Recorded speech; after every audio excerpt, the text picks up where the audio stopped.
कल्याणं नमो वज्रायाणं नमो लोये सव्यसाहुणं। बोले अनंत अनंत से परमेष्ठी भगवान की, आदिर आदिनाथ भगवान की, वर्तमान शासन महावीर भगवान की, आचार्य श्री वादिराज सूरी महाराज की, आचार्य विश्व सागर जी महाराज की, अहिंसा में विश्व धर्म की।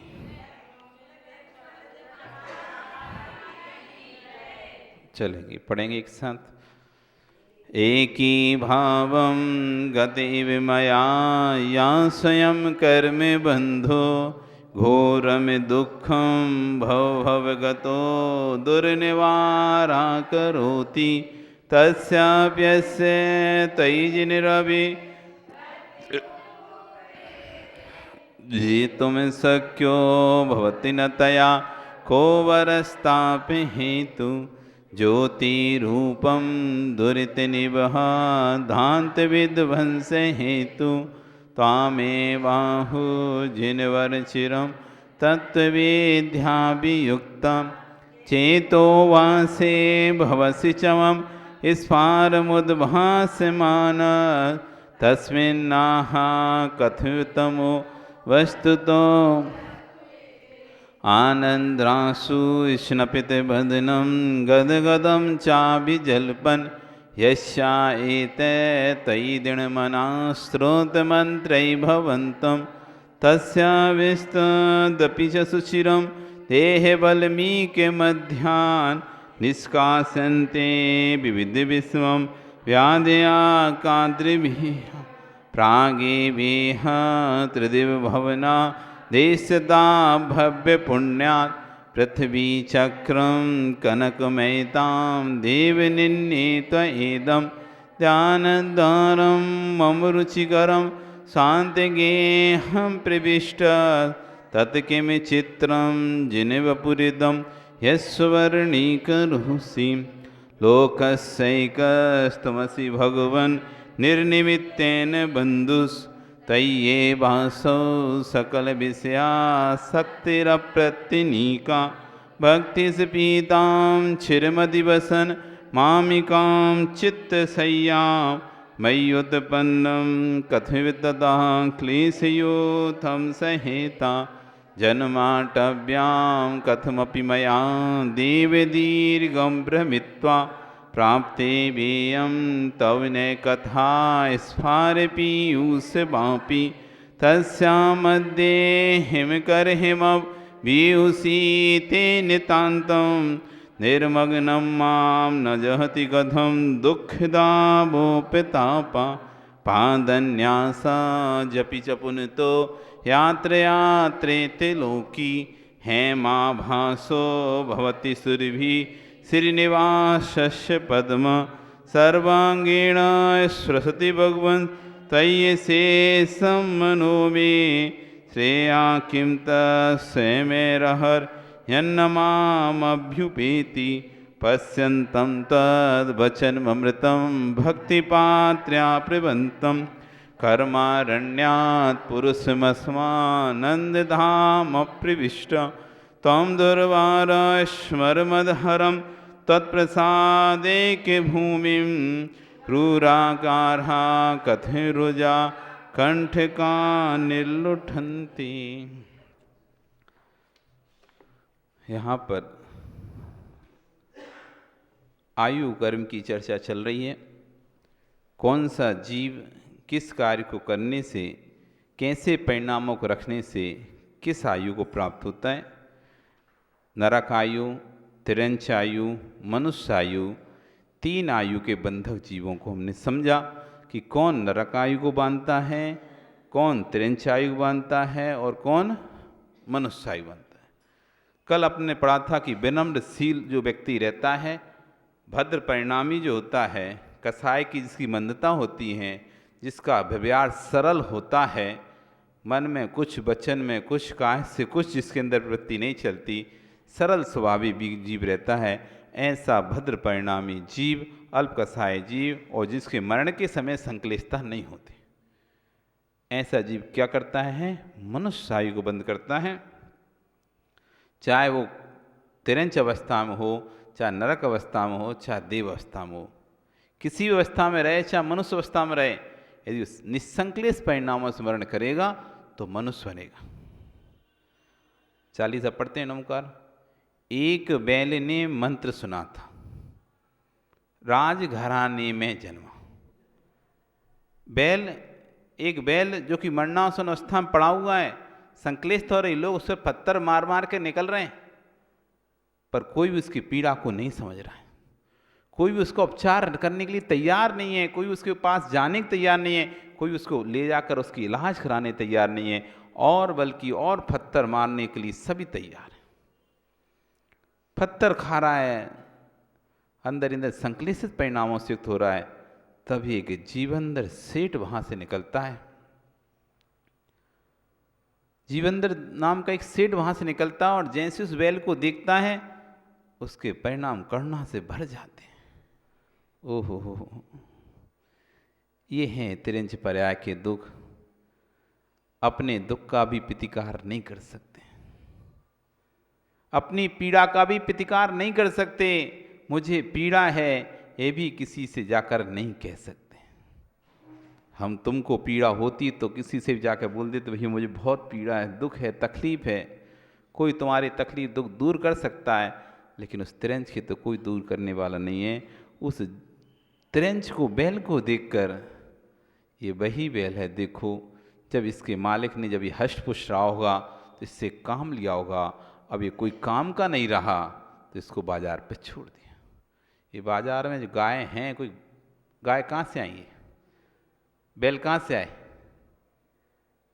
बाजार में जो गाय बैल घूम रहे हैं कहाँ से आए वे? घर में जब तक दूध देती थी तो खिलाते थे, अब दूध देना बंद कर दिया तो उन्होंने रोड पे छोड़ दिया। भाई खाओ, रोड पे धक्का खाओ, लाते खाओ, डंडे खाओ, और जो मिल जाए पन्नी फूक वो खा लो, बस। और छोड़ दिया उन्होंने अपनी तरफ से, कुछ नहीं, बाहर घूम रहे हैं। जब तक उपयोग था तब तक घर के अंदर रखे थे, और उपयोग खत्म हो गया तो बाहर छोड़ दिया। बाहर कोई रोड पे पैदा थोड़ी ना हो रहे हैं वे। ये वो जीव हैं जिन्होंने अपने उपकारी को ऐसे छोड़ दिया। जब तक वो दूध देती थी तो खूब उसका दूध पिया, और दूध देना बंद कर दिया। अब समझ में आ गई कि कोई काम की नहीं रही, और थोड़े दयालु हैं तो कसाई को दे नहीं सकते, कसाई को देना नहीं है। अगर निर्दयी होता तो व्यक्ति कसाई को बेचे आता, कितने रुपए में? 100 रुपये, 200 रुपये, बस, इससे ज़्यादा नहीं मिलते। गाय भैंस जो बिकती है ना कसाईयों के पास, 100, 200, 300 रुपये में, उसको वो सोचता है चलो इतने मिले बहुत है। खरीदने जब जाते हैं तो 30,000, 40,000, 50,000, 25,000 की आती है जब दूध देती है वो। और जब दूध छुड़ा गया उसका, कोई उसको देखने वाला नहीं है। 200 रुपये में आया, 200 रुपये देंगे, हाँ दो, 200 दो, 500 देंगे, हाँ 500 दो, ले जाओ इसे। और थोड़े दयालु टाइप के प्रकृति को होते हैं, कसाई को नहीं देते, वो क्या करते हैं, बाहर छोड़ते हैं, घर से निकाल देते हैं। अब बाहर घूमती रहो, रोडों पर बैठो, ठंडी गर्मी बरसात सब सहन करो, और किसी दिन किसी ट्रक या किसी गाड़ी की चपेट में आके मर जाओ। किसी ट्रक गाड़ी की चपेट में आके मर जाते हैं, कहीं पैर टूट जाता है, कहीं हाँ उनका कुछ टूट जाता है, पर उनको कौन करने वाला है? वो वैसे ही वो बैल पड़ा हुआ है, हालत इतनी जीर्ण हो गई उसकी, मरने की बिल्कुल कगार पर है। लोग पत्थर मार रहे हैं। मजा आता है लोगों को, किसी भी जीव बैठा हो तो पत्थर मार के निकल जाएंगे, डंडा मार के निकल जाएंगे, लात मार के निकल जाएंगे। उन्हें लगते नहीं है कि हम किस में लात दे रहे हैं, एक जीव में लात दे रहे हैं। लोग ऐसे चलते चलते चलते चलते लात मार देते हैं। घर के आगे कोई आके बैठ जाए तो ऐसे लात मार के, हाथ नहीं लगाएंगे उसे, लात मार के उठाते हैं उसे, लात दे दे के उसको उठाएंगे, और थोड़ी देर ज़्यादा हटी नहीं तो अंदर से एक मोटा सा डंडा लेके आएंगे और उससे मारना शुरू कर दें। जबकि वो तो किसी को ना तो हानि पहुंचा रहा है, ना मांसाहारी है कि तुम्हें काट लेगा, जहर चढ़ जाएगा, तब भी उसकी हालत कर देते हैं। जीव अंदर सेठ उसे देखकर अंदर से करुणा से भर गया। मंदिर जा रहा था, उसे मंदिर जाना छोड़ दिया। भैया अभी मंदिर नहीं, पहले मैं इसको नमकार सुनाऊंगा। मंदिर तो मैं बाद में भी चला जाऊंगा, लेकिन ये जीव के प्राण निकल गए तो बाद में इस नमकार सुनाने वाला नहीं बनेगा। कभी भी प्रवीण, तुम मंदिर आ रहे हो, भगवान की भक्ति करने आ रहे हो, अभिषेक करने आ रहे हो, और कोई जीव तड़पता हुआ दिख जाए तो पहले भैया तुम उसकी सेवा करना। हम मंदिर में यही तो पाठ सीखने आते हैं। मंदिर में कौन सा पाठ सीखने आते हैं? क्या पाठ सीखने आते हैं मंदिर में? करुणा का ही तो पाठ सीखने आते हैं, दया का पाठ तो सीखने आते हैं। जब करुणा दया का पाठ सीखने आते हैं और सामने कोई जीव तड़पता दिख रहा है और फिर भी हमको दिख रहा है नहीं हमारा तो मंदिर का समय है, हमारा तो अभिषेक का समय है, हमारा तो पूजन का समय है, हम कैसे छोड़ दें? भैया तो कोई और देख लेगा, बाद में मंदिर से आके फिर देख लेंगे। नहीं भैया, मंदिर में इसलिए तो गए थे, हम यही तो सीखने गए थे, दया ही तो सीखने गए थे, करुणा ही तो सीखने गए थे। अब दया करुणा का समय है, अब मंदिर का समय नहीं है, अभी दया करुणा दिखाने का समय। मंदिर में तो हमने थ्योरी पढ़ी थी, गुरुओं के पास तो हमने थ्योरी पढ़ी थी कि जैन दर्शन का मूल आधार है दया। धम्मो दया विशुद्धो, धर्म वही है जो दया से सहित है। जिस धर्म में दया नहीं है वो धर्म धर्म नहीं है। तो यही तो पाठ सीख के आए थे, धम्मो दया विशुद्धो, दया से युक्त ही होता है धर्म। यहाँ पर इसको मेरी जरूरत है, पहले मैं इसका काम करता हूं, फिर मंदिर जाऊंगा। एक जीव तड़प रहा है और आप कह रहे नहीं हमें तो मंदिर जाना है, तो भैया मंदिर आ जाओ, कोई फर्क नहीं पड़ने वाला। जब तुम जाओगे तब तक उसकी सांस निकल गई तो तुम कहो अरे, फिर पछताते रह जाओगे। फिर पछताने के अलावा कोई भी हाथ नहीं लगेगा। अरे मैं थोड़ी देर इसको कुछ सुना जाता, मुझे क्या पता था इतनी जल्दी चला जाएगा, मुझे क्या पता इतनी जल्दी चला जाए, कब कौन चला जाए पता नहीं रहता। इसलिए कोई जीव तड़पता दुखी दिख जाए तो भैया तुम पहले दुख, हमसे यदि हो सकता है, हमारी सामर्थ्य हो, आपकी सामर्थ्य हो, उसके दुख में दुखी नहीं होना, ये भी ध्यान रखना। कोई पीड़ा से वेदना से विदित हो रहा हो, तुम उसके साथ रोने मत बैठ जाना। तो वो तो रो ही रहा है, वो विजय तुम भी रोने बैठ गए, हाँ अरे बहुत पीड़ा है, बहुत पीड़ा। अरे पीड़ा को दूर करने की कोशिश करना है। यदि आपके अंदर सामर्थ्य है तो पीड़ा को, उसकी पीड़ा को दूर करने की कोशिश करना। भाई चलो हम डॉक्टर के पास ले चलते हैं, चलो हम तुम्हें दवाई ला कर ले देते हैं, चलो पहले तुम्हारे पैर दबा देते हैं, सिर दबा दे, सिर दुख रहा है, हम मंदिर थोड़ी देर से चले जाएंगे। किसी का सिर दुख रहा है और तुम्हें मंदिर का समय है, तो भैया हम मंदिर थोड़ी देर से चले आएँ, तुम्हारा सिर दबा दे रहे, बाम लगा दे रहे, गोली खिला दे रहे, जो तुमसे बन सकता था तुम उतना पूरा कर दो, फिर उसके बाद तुम मंदिर चले। ये तो सीखने आए थे मंदिर में। क्या सीखने आए थे?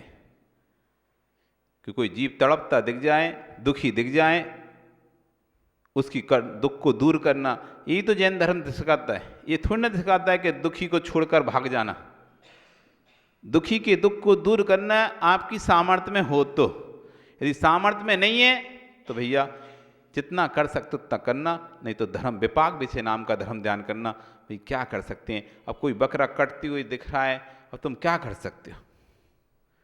कसाई बकरे को काट रहा है नवीन, तुम पीछे के एरिया में निकल जाओ अपने घर के, और वहाँ सब कोई मुर्गा काटते दिख रहा है, कोई मछली काटते दिखाई देगा, कोई बकरा काटते दिखाई देगा, कोई कुछ काटते दिखाई, तुम क्या करोगे इसमें? करुणा तो आ रही तुमको भी, अरे इनको ना काटे कोई, लेकिन तुम कुछ कर ही नहीं सकते। हाँ, विपाक विषय धर्म ध्यान। भगवान कौन से कर्म का इन्होंने बंद किया था जो आज इनको ऐसे कटना पड़ रहा है? हे प्रभु, मैं कभी ऐसे कर्म का बंद ना करूं जिससे मुझे भी ऐसी कोई बकरा, मुर्गा, मुर्गी, मछली बन के नहीं ऐसे कसाईयों के हाथ में कटना पड़े। उस समय विपाक विषय धर्म ध्यान करो। जब तुम्हारे हाथ में कुछ ना हो, तुम्हारे हाथ में कुछ ना हो, तुम बचा नहीं सकते हो किसी को, तो फिर विपाक विषय धर्म ध्यान का करो। यदि तुम किसी की रक्षा कर सकते हो, तुम्हें लगता है कोई गाड़ी जा रही है, गायों से भरी जा रही है और तुमको जानकारी हो गई और तुम्हारे अंदर सामर्थ्य है कि भाई किसी को खबर देकर उस गाड़ी को रोककर वे सारे पशु छुड़वा सकते हो, तो उसको खबर दे के नहीं उन पशुओं को छुड़वाओ।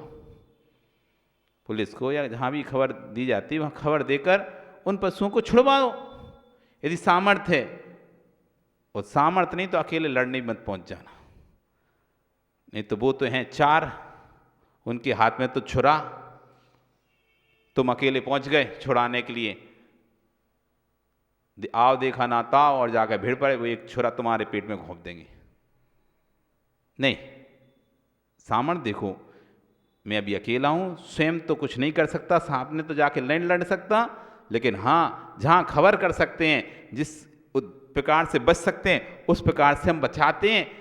हम 50 लोग हों तो कोई बात नहीं, हम सामने खड़े हो जाएंगे, वो 4 अपने आप भाग जाएंगे, लेकिन हम अकेले हैं, वो 4 हैं, तो अभी उचित ये नहीं है कि हम सामने जाकर खड़े हो जाएं उसके। ये भी ध्यान रखना, दया तो करना, करुणा तो करना, लेकिन विवेकपूर्ण दया करुणा करना, नहीं तो खुद ही मर जाओ दया के चक्कर में। नहीं तो कभी विवेक नहीं रहता ना, तो व्यक्ति को समझता नहीं है, और गाय जा रही, कोई लेके जा रहा, और उसको ट्रक जाके खुद खड़ा हो गया, रोक लिया, हटा और चिल्लाने लगा, लड़ाई हो गई, उसने एक चाकू निकाला, घोंप दिया तुम्हारे पेट में, तुम यहाँ पड़े, वो अपना ट्रक लेके चला गया। वहाँ देखना चाहिए मेरे अंदर सामर्थ्य है किसको, मैं नहीं रोक सकता, जो रोक सकता है उसको मैं बताता हूँ, जिससे वो हिंसा रुक सके। ये करुणा दया का पाठ जैन दर्शन सिखाता है। वो जीवनदर सेठ उस बैल को देखते ही जो कि भगवान की भक्ति के लिए पूजा का द्रव्य लेकर शुद्ध वस्त्र पहनकर निकला था बड़े भक्ति भाव के साथ, और जैसे उस बैल को देखता है वो वहीं खड़ा हो जाता है, उसकी स्थिति देखता है, आंखें देखता है, लंबे समय का नहीं है, कुछ ही समय इस जीव के प्राण निकलने वाले हैं, और तुरंत वो उस बैल के कान के पास जाता है, उसको संबोधन देता है, भैया पूर्व भव में तुमने जो कर्म किए थे उसका फल तुमने भोगा है, पूर्व पर में जो कर्म किए थे भव में उसका फल तुम बैल बनकर चुका रहे हो। किसी का कर्जा खाया था तो आज बैल बन के कर्जा चुका रहे हो। ये बैल कौन बनाए सुरेश? बैल कौन बनता है? जो दूसरों के कर्जे, दूसरे के पैसे को खाकर मर जाता है ना, फिर अगले भव में बैल बनकर चुकाता है कर्ज। इसलिए भैया संभल के रहना, किसी से लिया हो तो जल्दी वापस दे देना, कि कर्जे के साथ मर गए तो बैल ही बनोगे, फिर ऐसी दूसरों का बोझा ढोते ढोते अपनी पूरी जिंदगी निकाल दोगे, दूसरों का बोझा हो। इसलिए अपने जिन्हें एक तो कभी कर्ज लेना नहीं, शत्रु हो या ऋण हो, शत्रु और ऋण छोटा सा भी क्यों ना हो ना, बड़ा खतरनाक होता है। समय रह के इन दोनों को नहीं पटाया गया, दोनों का हिसाब नहीं निपटाया गया, शत्रु हो चाहे कर्ज हो, ये बड़े खतरनाक होते हैं। समय रहते यदि इनका निवारण नहीं किया गया, आगे जाके बड़ी पीड़ा देते हैं, बड़ी पीड़ा देते हैं। आपने भूल गए और आपने नहीं पटाया, इनकम टैक्स की कोई आपका एक पड़ा हुआ था पेंडिंग और आपने दिया नहीं, ठीक है पड़ा रहने दो, आप नए नए भरते गए, पुराना दिया नहीं, वो पुराना चालू है, और बाद में पता चला कि 100 रुपये का टैक्स था, 10,000 रुपये की उसकी पेनल्टी लगी है। 10 साल पहले का टैक्स था, 20 साल, बेटा भरना तो पड़ेगा। अभी सरकार ध्यान नहीं दे, छोटा सा अमाउंट है तो ध्यान नहीं रहे, लेकिन ब्याज लगते लगते लगते वो लाख रुपए का अमाउंट पहुंच गया। अब जितना अमाउंट था नहीं उससे 4 गुनी 5 गुनी पेनल्टी है, 10 गुनी पेनल्टी है, 50 गुनी पेनल्टी है, 200 गुनी पेनल्टी है। क्या वकील साहब नहीं होती क्या? 200 गुनी पेनल्टी। अब भरो पैसे, समय रहते उस कर्ज को उतार देते, लेन देन निपटा लेते, भैया जो भी था कि भाई हमारा नहीं है टैक्स, हमको नहीं देना था, ज़बरदस्ती निकाल दिया तुमने टैक्स, और तुमने उसको अरे उसने फालतू निकाल दिया, मुझको टैक्स है ही नहीं ऐसा करके, और तुमने उसे ऐसे निगलेक्ट कर दी उस चीज़ को। एक बार सरकारी कागज निकल चुका है, अब जब तक उसका पूरा सरकारी रूप से निराकरण नहीं हुआ तुम सुरक्षित नहीं हो। एक छोटा सा भी नोटिस आया ना, सरकारी कागज आ चुका है, वो हो सकता है दब गई हो फाइल तो तुम्हें समझ में ना आ रहा हो, 15 साल तक उसको कुछ पता नहीं चला हो, और किसी दिन जब वो फाइल निकली सब हिसाब होगा आगे से 15 साल तक का। इसलिए कर्ज हो चाहे शत्रु हो, दोनों को छोटे में मत लेना, हल्के में मत लेना, तुरंत चुका देना चाहिए। इसलिए कोई से यदि आपने कर्ज लिया हो, उधार लिया हो, तो मत सोचना हाँ दे देंगे, कौन से खा के भाग रहे हैं। बोली ऐसी होती लोगों की, दे देंगे, कौन से खा के भाग रहे हैं। मंदिर की कोई बोली हो, मंदिर का कोई पैसा आपके ऊपर उधार हो, तो नई बोली लेने से पहले पुरानी बोली चुका देना।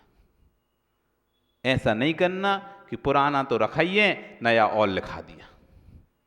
पुराना तो दे नहीं पाए, नई एक राशि और लिखा दी, भैया हमारी तरफ से 51,000 और लिख लो। तो पहले के 51,000 तो दे नहीं पाए थे, नए और 51,000 लिखा दिया, अभी 1 लाख हो गए, फायदा क्या हुआ। कम से कम नई बोली ना लेते, 51,000 तुम्हारे पास थे तो पहले पुराने चुका देते, कम से कम एक हिसाब तो निपटता, फिर तुम्हारे अंदर सामर्थ्य होती तो भाई अब सोच समझ के लेते, लेना है कि नहीं लेना।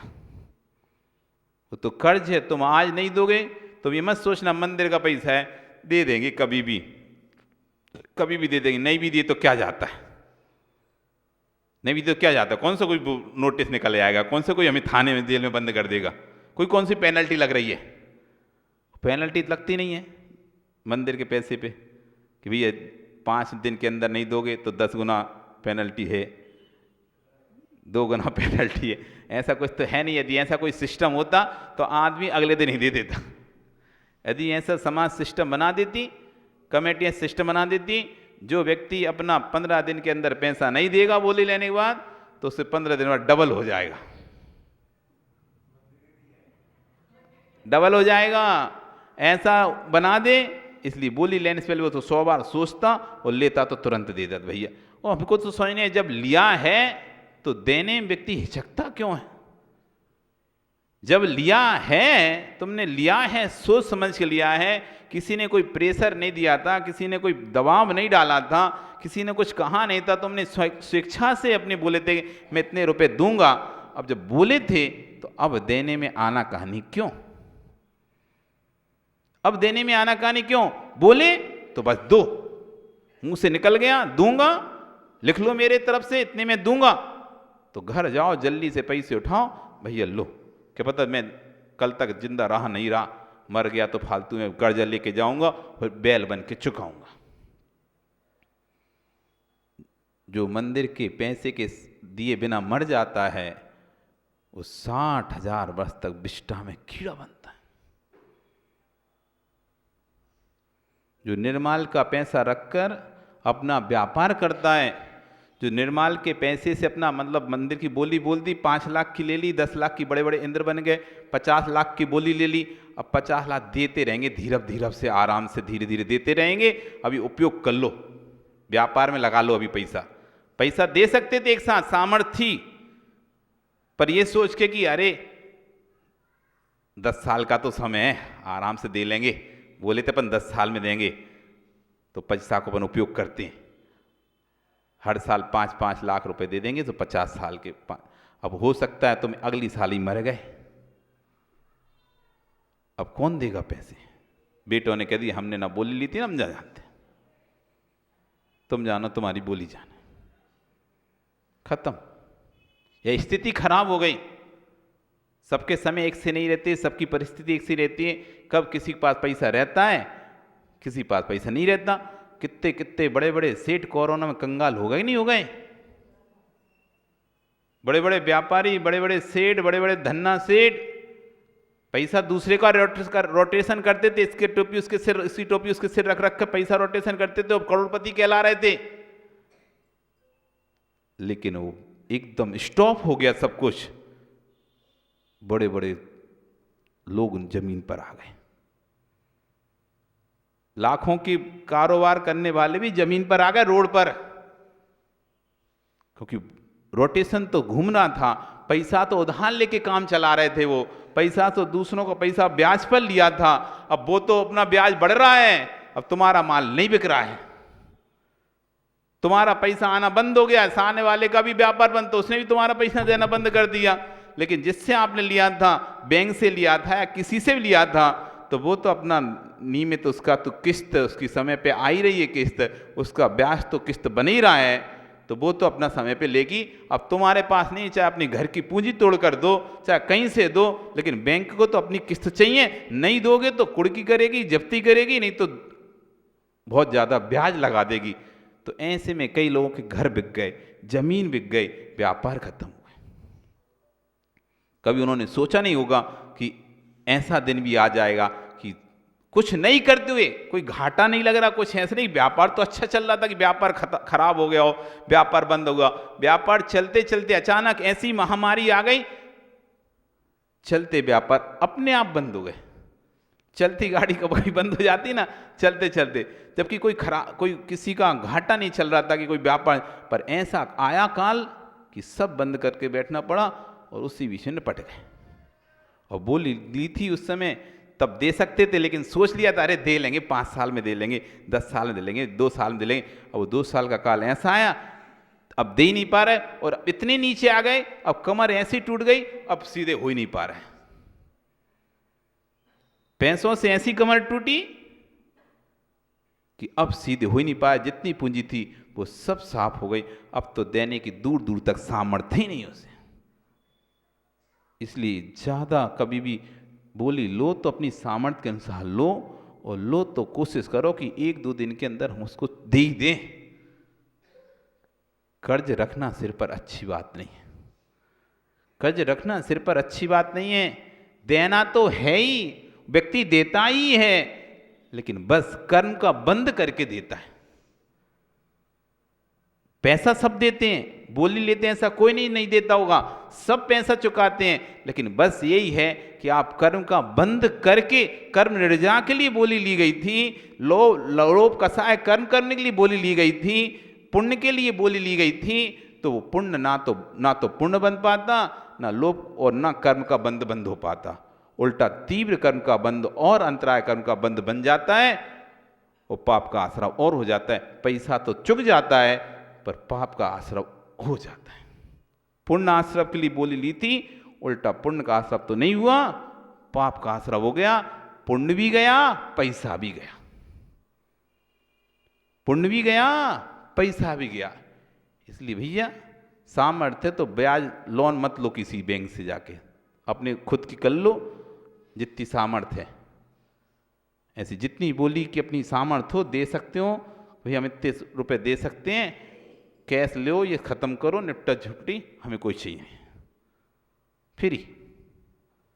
तो वो बैल बन के चुकाना पड़ता है, फिर नहीं तो बेचारा वो बैल पड़ा हुआ है, जमीन पर लेटा हुआ है, उस सेठ उसको संबोधन दे रहा है, तुमने जो कर्म किया था उसका फल आज तुम बैल बनकर भोग रहे थे। दूसरों के पैसे को तुमने खाया था, दूसरी की संपत्ति को तुमने, धरोहर को तुमने हड़प लिया था, उसकी संपत्ति वापस नहीं की थी, आज तुमको बैल बनकर दुख हासिल हो रहा है। तुम दुखी मत हो, अपने कर्मों की निंदा करो, अपने पापों की निंदा करो, आलोचना करो, और भगवान से प्रार्थना करो, हे प्रभु मैं फिर कभी ऐसी पर्याय को प्राप्त ना हो। ऐसे संबोधन कर रहा है वो सेठ। कभी भी आपको कहीं मिल जाए ऐसा मौका, कोई घर में कोई आपका परिवार का बूढ़ा बुजुर्ग अंतिम सांस ले रहा, तो ये मत बोलना अम्मा वो बेटा तो आओ ही नहीं, जब से बुला रहे हैं हम, वो आओ ही नहीं है वो तो, उसे तो मना कर दी, नहीं आ रहे हम। ऐसे शब्द मत बोल देना, नहीं तो पता चलो अम्मा तो और अंदर ही अंदर, अरे कैसो नालायक निकलो, हम बुलाए कितने, मर भी समय पे तो आ जा, तो कम से कम उसके परिणाम खराब हो जाए। नहीं तो हम वो सब बातें बताते हैं उस समय जब आखिरी समय सांसें चल रही होती हैं किसी को, अरे अम्मा वो चाबी तो का दिखाई नहीं देता, ला तुमने चाबी तो दी नहीं, ये नहीं किया, वो कहीं दस्तखत कर जाओ, ये कर जाओ, वो कर जाओ, सारी बातें। अरे कुछ नहीं, अंतिम समय चल रहा है, कुछ नहीं, आप अपना संबोधन करना, माँ शांति से अब अपनी सांस के अंतिम समय निकालो। विजय, जब माँ को संबोधन करो, माँ पूरी जिंदगी हमने धर्म ध्यान किया है, उस धर्म ध्यान को याद करो। जहाँ जहाँ हमने तीर्थ यात्रा की है, उन तीर्थ यात्रा को याद करो। जिन पारसनाथ भगवान की तुमने 70 साल तक 80 साल तक भक्ति की है, उन पारस प्रभु को याद करो। ऐसे संबोध देना चाहिए। घर में कोई बुजुर्ग हो जो कि अंतिम समय गिन रहा हो, बीमार पड़ा हो, तो उसको संबोधन, वो चिल्ला रहा है, अरे कमर में दर्द कर रही है, ये पिरा रही है, वो पिरा रहा है, घोड़े पिरा रहे हैं, चिल्ला रहा, भूख लग रही, प्यास लग रही है, उसे संबोधन करना, माँ तुमने पूरी जिंदगी रात में पानी नहीं पिया है, माँ तुमने रात्रि भोजन का कब से, जब से तुम पैदा हुई बचपन से होश चलाया है, तब से तुमने रात्रि भोजन का त्याग करके रखा है, और इस अंतिम समय में क्यों भोजन मांग रहे हो? इस अंतिम से अपनी पर्याय को क्यों खराब कर रहे हो? क्यों रात्रि भोजन कर का दोष लगाकर अपने व्रतों को भंग कर रहे हैं? ऐसे किसी को संबोधन किया जाता है, डांटना नहीं पड़ता कभी भी। हम डांट के समझाते हैं, डांट के नहीं समझाना। बेचारा मरने वाला है, उस मरने वाले को बड़े प्यार से, छपक होते हैं तो छपक की बड़ी व्यवस्था होती है, जो संस्तर आरूढ़ हो जाता है मुनि तो सेवा में लगे रहते मुनि, ऐसे मुनियों को उनकी सेवा में लगाया जाता है जो बहुत सहनशील होते हैं। नहीं तो छपक थप्पड़ मार देता है खींच के जोर से, हाँ लात मार देता है, धकेल देता है उधर।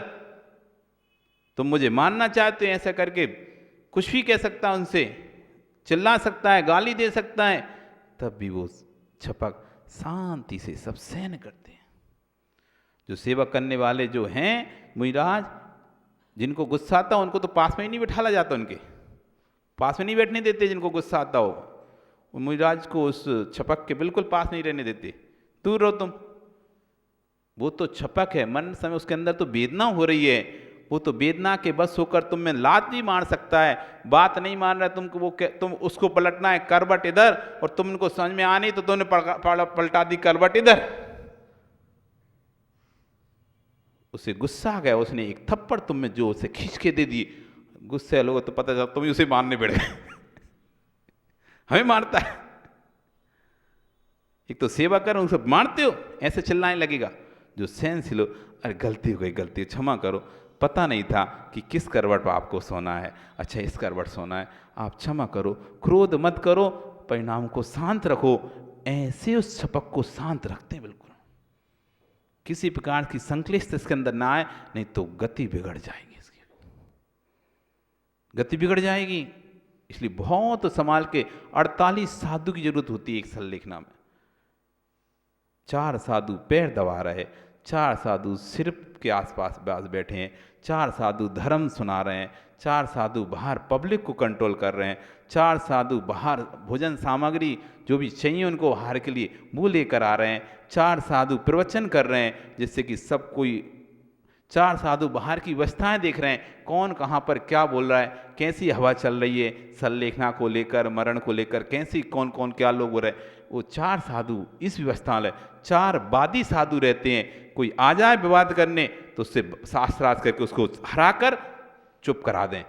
4 साधु इसमें रहते हैं, 4 साधु मल शोधन में रहते हैं, वो मल कर दें, मूत्र कर दें, उसको भरकर फेंक रहे हैं।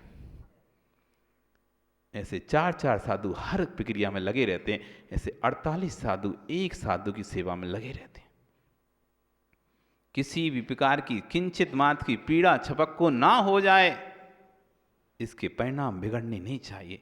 बार बार संबोधन करते, देखो तुमने वहाँ की यात्रा की थी, याद करो आपने ऐसे ऐसे व्रतों का पालन किया था, याद करो आपने वो तपस्या की थी, याद करो आपने वो व्रतों का पालन किया था। उस छपक को याद दिलाते हैं। ऐसी घर में कोई सदस्य बीमार हो और जब वो मरणासन अवस्था में लग रहा हो तो याद दिलाओ, माँ याद करो, जब लोग तुमको रात में भोजन देते थे तब भी तुम कह देती थी नहीं मेरा रात्रि भोजन का त्याग है। आज तुम रात में भोजन मांग रही हो। याद करो, तुमने अकेले पैदल वंदना कर ली थी पूरी। जब लोग डोली पर चल रहे थे तुमने कहा था मैं डोली पर नहीं जाऊंगी, मैं पैदल वंदना करूंगी पूरी शिखर जी की। और तुमने देखो पूरी शिखर जी की पैदल पैदल एक एक टोंक की वंदना की थी। उसका उपयोग चला जाएगा। हाँ, हमने वंदना की थी उस समय भैया, ऐसे हमने वंदना की थी।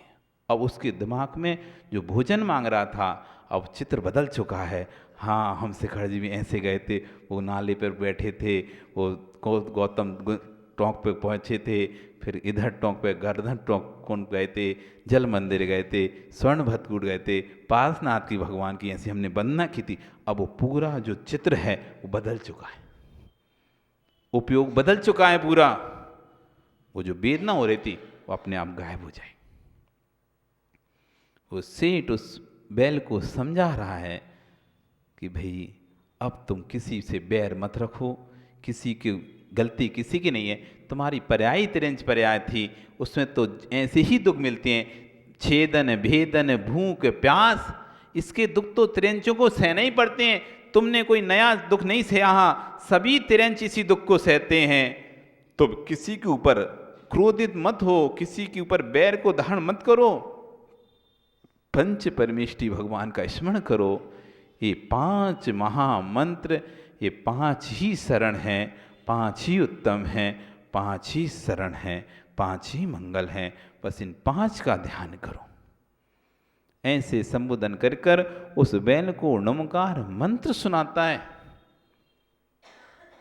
और बैल भी जब इस तरह का संबोधन, कोई कितना भी दुखी जीव हो तुम प्यार से बोलो तो उसका भी मन फिर शांत हो जाता है।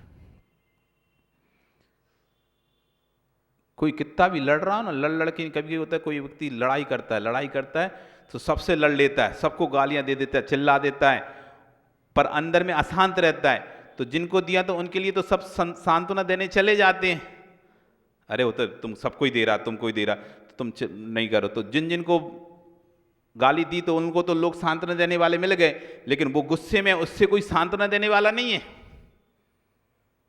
उसे कोई सांत्वना देने वाला नहीं रहता उस समय। उसे भी यदि सांत्वना मिल जाए तो वो भी एकदम शांत हो जाता है, वो भी शांत हो जाता है। क्रोधी व्यक्ति के पास भी कोई व्यक्ति यदि अच्छे से बात करता है, प्यार से बात करता है, तो क्रोधी का भी क्रोध क्षण भर में दूर हो जाता है। तो क्रोधी का क्रोध के सामने तुम क्रोध के अक्कड़ के जाओगे तो और उसे क्रोध आएगा, आज तू भी आ जा, तुझे भी देख ले रहे। एक को देखा है, उसको भी सबक सिखाया है, अब तू आ जा, तुझे भी सबक सिखाते हैं अच्छे से। ओ भाई, तुम उसके साथ विनम्रता से प्रेम भाव से जाओगे। अरे यार क्या करूँगा, वो मान ही नहीं रहा था, इसलिए मुझे ऐसा बोलना पड़ा उससे, मेरा ऐसा स्वभाव नहीं है, मैं ऐसे किसी को बोलता नहीं था, लेकिन वो मान ही नहीं रहा था। आपको कोई बात नहीं, अब शांत हो जाओ, बोल तो दिया ही है, छोड़ो, शांत हो जाओ। धीरे धीरे करके पुचकार के आपने उसको शांत कर दिया। वो भी थोड़ी देर बाद, पानी कितना भी गर्म हो, लेकिन आखिरी में अपने स्वभाव में आता ही है। पानी कितना भी गर्म विकास, कितना भी उबलता हुआ पानी हो, अपने स्वभाव में आता ही है। इसलिए घर का कोई व्यक्ति सदस्य जब गुस्सा करे तो ये मत समझने गुस्सा कर रहा है, ये गुस्सा नहीं कर रहा, ये विभाव अवस्था इसकी गुस्सा कर रही है, इसका स्वभाव तो शांत ही है। अरे जीव का स्वभाव तो शांति है, क्षमा ही है इसका जीव का स्वभाव, तो गुस्सा जीव का स्वभाव नहीं है, क्योंकि स्वभाव में लंबे समय तक रहा जाता है, विभाव में थोड़े समय के लिए रहा जाता है। पानी लंबे समय तक गर्म नहीं रह सकता, पानी लंबे समय तक ठंडा तो रह सकता है, ठंडा रहने की उसकी कोई सीमा नहीं है, कितने दिन बाद अपने आप फिर से गर्म हो जाएगा।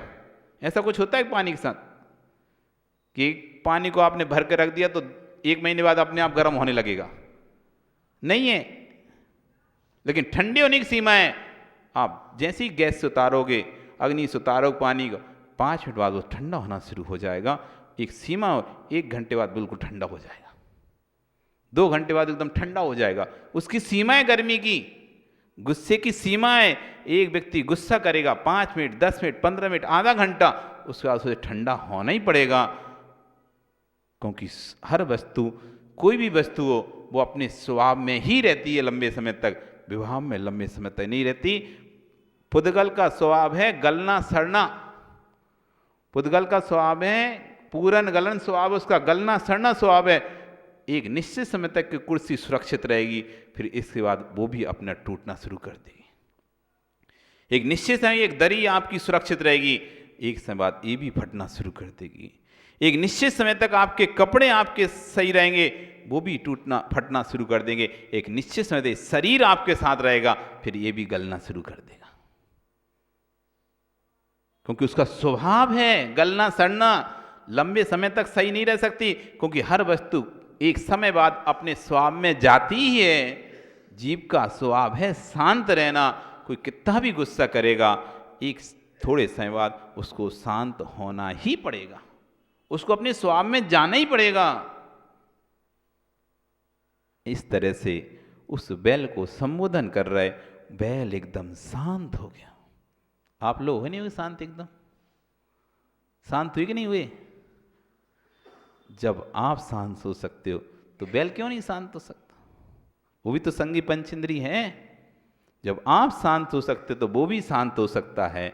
और वो एकदम शांत परिणाम हो गए, और शांत परिणाम से उसने प्राणों का त्याग किया, और उसी नगर में राजा के यहां पुत्र बना।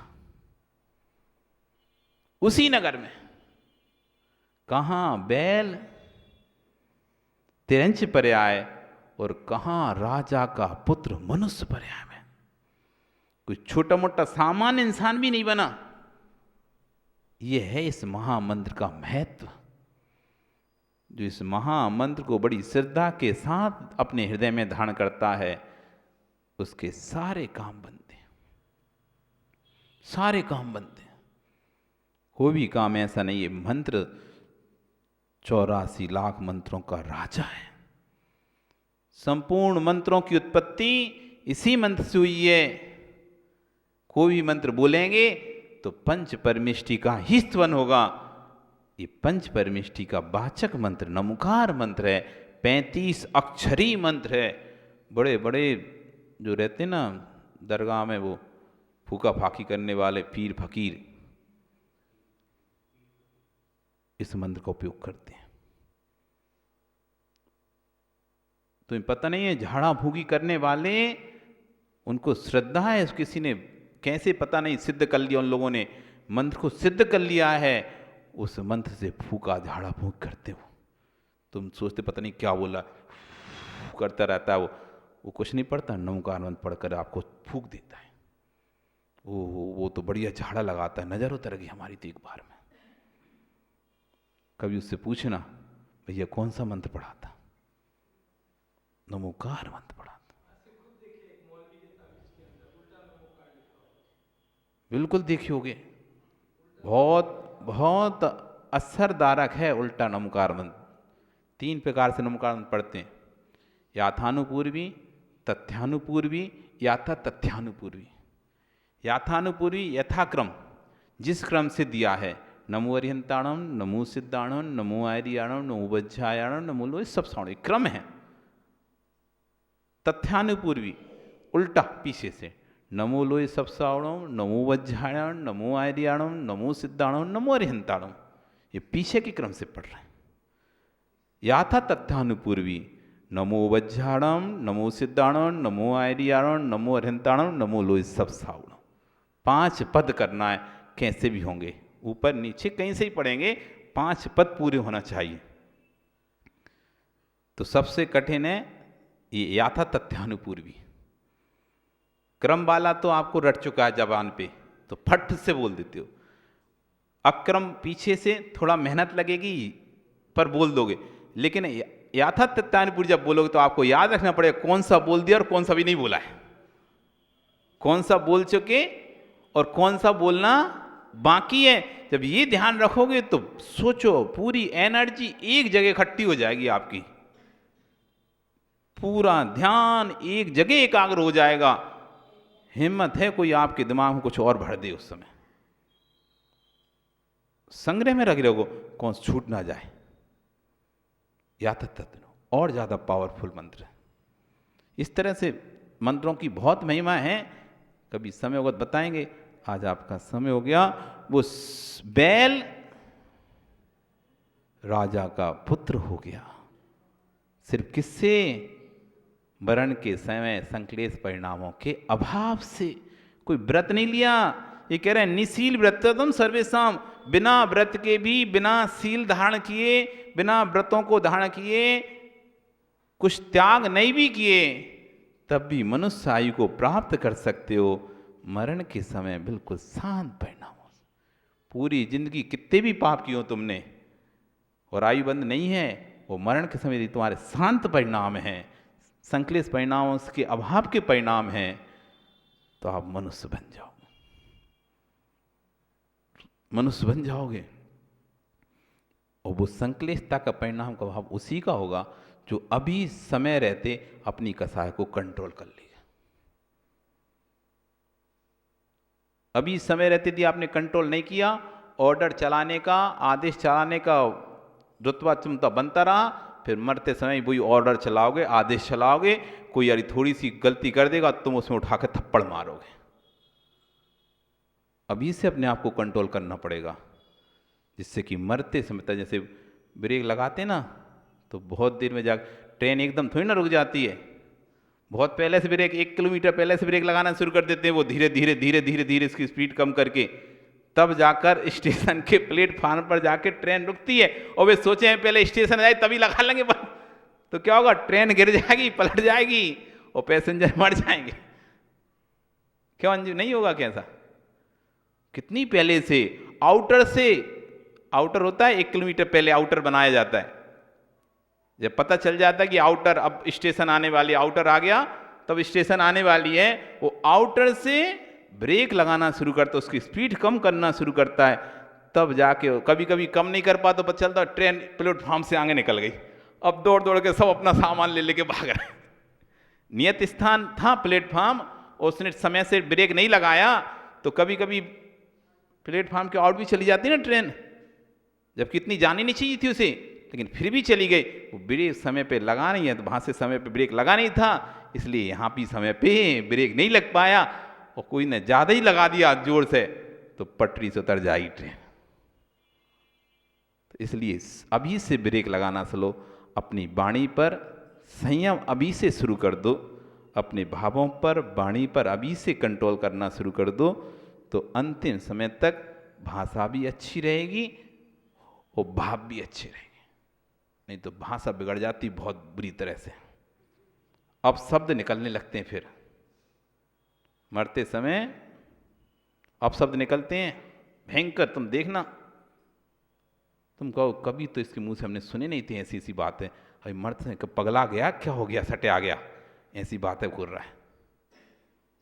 शुरू से कंट्रोल करना शुरू करोगे, तब जाकर स्टेशन तक गाड़ी रुक जाएगी, तो अंतिम समय तक अपना गति सुधर जाएगी। बोली भगवान महावीर स्वामी की। कल फिर आओगे, पर आ रही तो कल फिर यहाँ पर मिलेंगे। जिनवाणी स्तुति। जावाणी के ज्ञान